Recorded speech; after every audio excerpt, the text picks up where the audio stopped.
Deion Sanders can do it?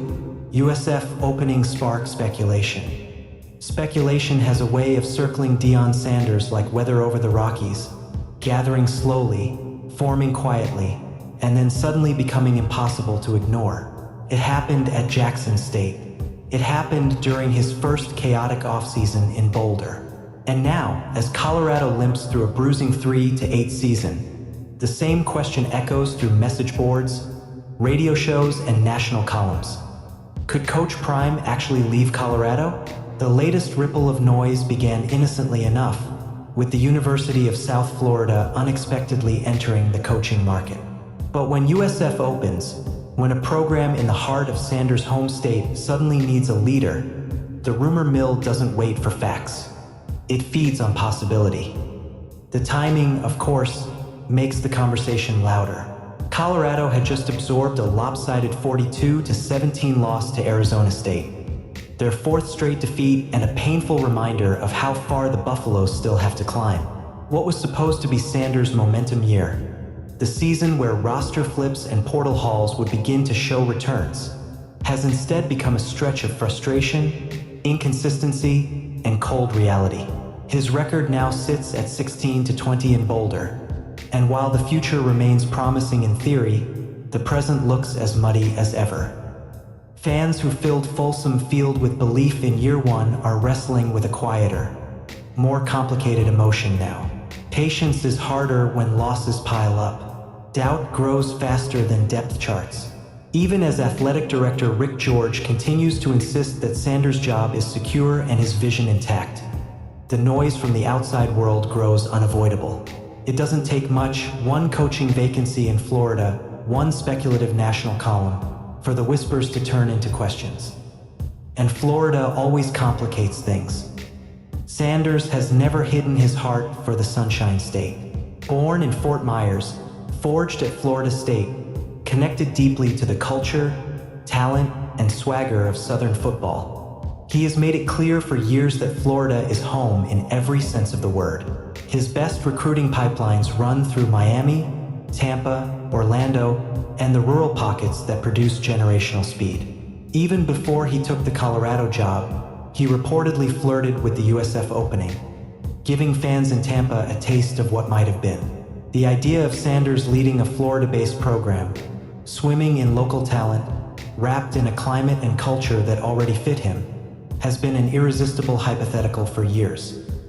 So when Alex Golesh left USF for Arkansas this week, Brian Shibley of Sporting News didn't hesitate to raise the question. Would Sanders consider it again? Not because USF is a destination job with unlimited resources, Sanders' own budget at Colorado dwarfs Tampa's, but because of something more emotional, more personal. USF cannot promise unlimited resources, Shibley wrote, but it can give Sanders the one thing he has never stopped talking about: Florida. And it's true. Sanders loves Florida players. He trusts Florida players. He recruits them with a conviction rooted not in strategy, but in identity. But speculation isn't the same as sincerity, and while the noise outside grows louder, Sanders himself has worked to soften it. Even as the season unraveled, even as losses mounted and criticism sharpened, Sanders repeated a simple message. He hasn't abandoned Colorado. He hasn't changed his mind about the rebuild he promised. He hasn't lost faith in the idea that this program, this challenge, this moment in his coaching career still matters. "You've got the right man," he told Buffs fans. "I promise you, you do, and I'm going to prove that to you. Just give me an opportunity and a little more time." Those words hit differently now, not because they sound weak, but because they sound defiant. Sanders knows the season has been disappointing.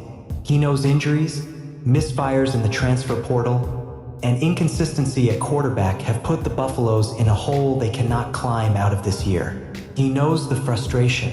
He feels it more deeply than anyone in Boulder. But he has never run from adversity, and he won't start now. Not when his program needs leadership. Not when his players, especially his true freshmen and transfer newcomers, are still learning what it means to play for him. And Sanders, more than anyone, has endured battles this year far harder than play-calling critiques or fan tension. His offseason was shaped by a fight with bladder cancer, a surgery that forced him away from his team, and months of physical and mental strain that would have sidelined almost any other coach in the country. Yet he returned to the sideline a few months later, thinner but unbroken, refusing to let illness or circumstance diminish what he believed he could build. That resilience, more than wins and losses, is why Colorado still trusts him, why George continues to reinforce his commitment, why recruits still send texts saying, "Coach, I'm in," why Julian Lewis reaffirmed his future in Boulder even as the season turned bleak. Still, the reality remains. A Florida job will always create noise around Deion Sanders. It is the geography of his heart, the soil that produced him, the culture that shaped his competitive DNA.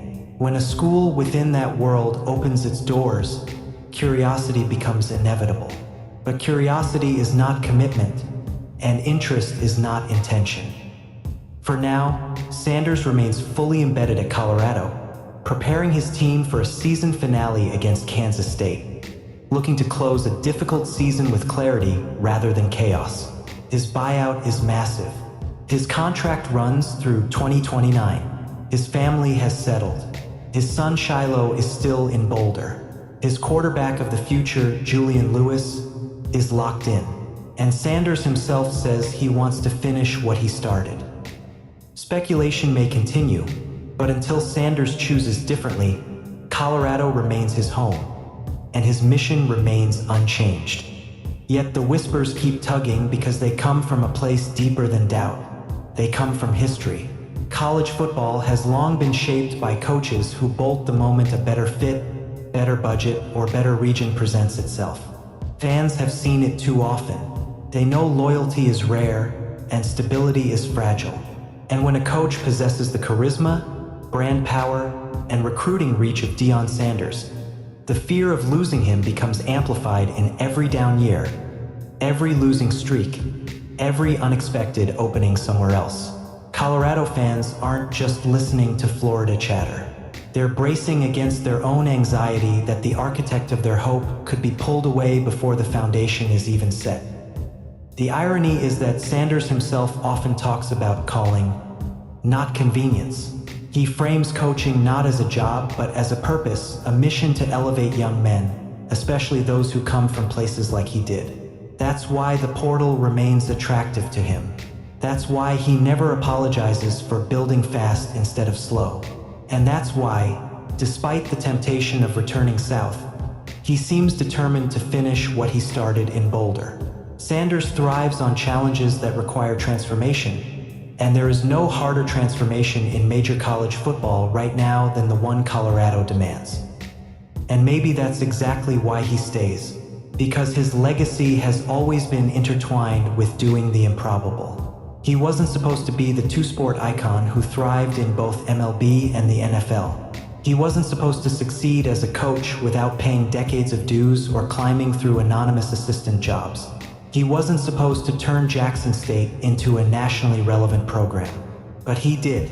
And in that way, the slog of a 3-8 campaign feels less like an omen and more like a chapter, the uncomfortable, humbling, gritty chapter that comes before the breakthrough.